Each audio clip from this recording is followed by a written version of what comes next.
everyone. So today in this video we are going to learn about the NBO calculation and NBO analysis using Gaussian software. Okay. So first we'll do is we'll take the molecule.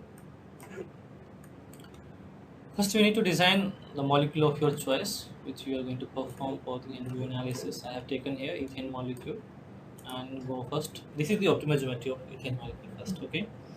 If you don't have the optimized geometry, first you do the optimization of your molecule. After that, go to the edit menu, copy.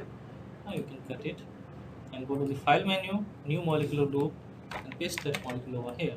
Now this is your fresh molecule, which is already geometry optimization is already done over here, right?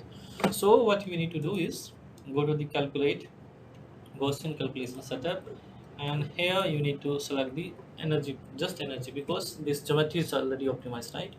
So we'll be doing a single point calculation using this energy method. You can use whatever you wish, TFT, and that functional basis set. In title you can give NBO find. Then in the population we have since we'll be doing the NBO calculation, so you have to select full NBO. Okay, so pop equals NBO will be coming. So if you are using pop equals NBO, then in this case Gaussian will be using the default NBO software in the Gaussian, which is NBO 3 version 3. Suppose you are having the latest version of NBO, which is 7, NBO 7. In that case we'll be using full NBO, so it will be giving you pop equals NBO 6, which is the latest version. Since we have the license for the latest version of NBO, that is the NBO 7, so we'll be using pop equals NBO 6, which is for the NBO 7. Fine. And after that, they submit it, save, and save your input file and submit the job. Once you have submitted the job, it will take just a minute and calculation will be over. And since I have already calculated it, so I will show you. Okay, so I have done this optimization and the NBO calculation. Okay, so this is the molecule of our choice, and okay, so for this molecule the NBO analysis is done. So I'll open this file, go to the view menu, and here click on the levels. Okay, these are the levels. Now open this output file, .output file, using either Notepad++ or the Notepad, whatever software you use. Okay, I will start doing the analysis portion of this NBO calculation. So once the calculation has started, it will show you the number processor that you are going to, you have used in your calculation. Fine.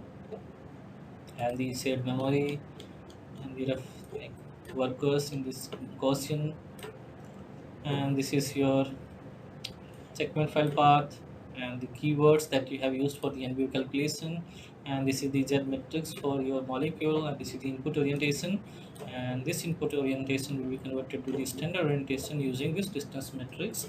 For this ethane molecule, you know that the point group is D3D that you have seen here, correct?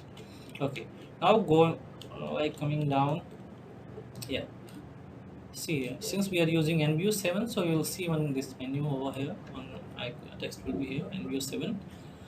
Going down, you will see the natural populations and the natural orbital occupancies. Okay, so in this part of the output file, you will see the occupancies of electrons in the orbital. Fine. So hydrogen has only one valence electron, that is 1s, which will be having one electron, right? Hydrogen 1s valence 1s electron, 1s has 0.768 electrons. That is the occupancy of electron here, right? It should be 1, but it is less than 1. Why? Because the electron activity of hydrogen is less than carbon. Carbon has more electron activity as compared to hydrogen, so some of the electron population from this hydrogen is taken by the carbon. Okay, and that's how it has less occupancies. And so we can say that this hydrogen is acidic in nature, because of the low occupancies, some of the electron density is taken by carbon and it is taking partial positive charge, so it can be easily knocked out, or it is acidic in nature, right? So like that you can comment on each of the elements and occupancies.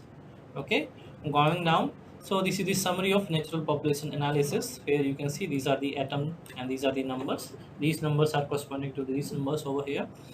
And these are the natural charges. Hydrogen being less electronegative, it will be having positive charge. Carbon being more electronegative, it will be having negative charge. Hydrogen has no core electrons, and it has one valence electron. Valence electron is less, already, because of the less electron activity. These are the Rydberg orbital, which is the the empty orbital, which is coming because of the diffuseness, diffusing, like these are the diffuse function added to your orbitals. Okay, so there is a small occupancies coming from the Rydberg orbital. This is the total occupancies. Similarly, for carbon, you will be having a core electron. That 1s2 electron, 1s2 is core electrons for carbon, right? So that has two electrons. So it is roughly around two electron is there, and in the valence you will be having four electrons, because there will be two electrons in the 2s and two electron in the p, right? So total four electrons, but it is more than four because some of the electron population is taken by hydrogen, like it has taken from the hydrogen, because carbon is more electronegative. Okay, so now coming down, it will also give you the electronic configuration of your elements in your molecule. Hydrogen 1s1, so it is less than 1 because already know, because of the electron activity. Then in carbon you will be having core orbital and 2s and 2p. Core orbital, that is 1s2, and in excited state the 2s will be having one electron and 2p will be having three electrons. The three, it has more than three electrons, like occupancies, because of the more electron activity. It will, like attract the shape of electron from the hydrogen. Okay, coming down, we have this natural bond orbital analysis. Here you see these are the CR. This CR will tell you about the center core pair. Okay, you have two center here, C2 and C5. So it will be having two centers, so two. BD are the two center two electron bonds. In this molecule, how many two center two electron bonds are there? 1, 2, 3, 4, 5, 6, and 7, right? So these are 7 here. NC means n-centered an electron bond. Suppose in a molecule you have 3 centered 2 electron bond, or 3 cent whatever, like dibolane will be having 3 centered 2 electron bonds. So those things will be coming here. Okay, LP is for the lone pair, and L for low occupancies, and NL for high occupancies. We don't have these things, so it is 0.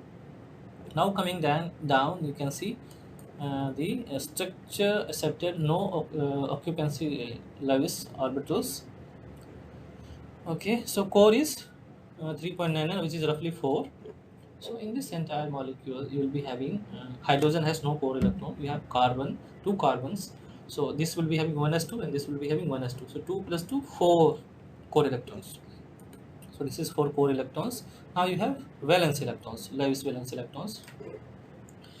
6 hydrogen will like contribute 6 valence electrons. Now you have 2 carbon, 4 each. So total 4 plus 4, 8, plus 6, 14. So 14 are the valence electrons. Total is 18 Lewis electrons. Fine. Now these are the non-Lewis electrons and Rydberg electrons. Total is this. Excuse me. Yeah. Now you have bond orbital and coefficients. Using this data, you can explain the hybridization of your molecule, like hybridization of your elements in a molecule. Suppose we are having H1 and C2. This is the H1 and this is C2 here. This is the occupancies of hydrogen, which is S is 100%, and for carbon C2, this carbon, S is 24%, and P is roughly around 75%. So which is giving you a roughly estimate of sp3 hybridization of this carbon, right? S is roughly around 25% and P is 75%. So roughly sp3 hybridization of this carbon. Okay. Similarly, you can explain the hybridization of other elements also. Going down, you'll be having the second order perturbation theory analysis of Fock matrix in NBO basis. So this is very important in the case when you are using hyperconjugation effect to explain the bonding the ethane molecule. Okay, so you already have some idea about the hyperconjugation effect in the ethane molecule, right? Ethane molecule is stabilized because of the hyperconjugation effect, right? So what does it mean is this CC bond is a little shorter as compared to normal alkenes because of the hyperconjugation effect. That is the stability, like that is the strengthening in this bond is coming because of hyperconjugation. What is happening here is, you can see here, this BD is what? See the two-centered bond. Okay, So bond between atom C5 and atom H8, C5 and H8, this bond pair, and BD star is the anti-bonding of H1 and C2, anti-bonding of H1 and C2. So bonding of this and anti-bonding of this. So this is the sigma bond. So sigma star will be somewhere here, right? So this bonding electron of C5 and H8 will be donated to the or delocalized with the anti-bonding of H1 and C2, which is nothing. This is the hyperconjugation effect, right? So since we have three hydrogens, okay, so we'll be having three donation and acceptor. So one is here, another is here, and another is here, right? So these are the various, and it can be other way around also, other guys can donate. So we'll be having various types of donation and acceptor pair in this molecule, and that is, you can see the energy wise also, right? Energy wise also you can see it is 2.32, right, which is quite impressive. It is, see, you have total six hydrogens, so there will be total six hyperconjugative structure possible here, and that's how you see 2.3 to 1 2 3 4 5 6, so six hydrogens, which explain the hyperconjugation effect in this molecule, right, and which is quite strong. Positive energy give the stability in this molecule.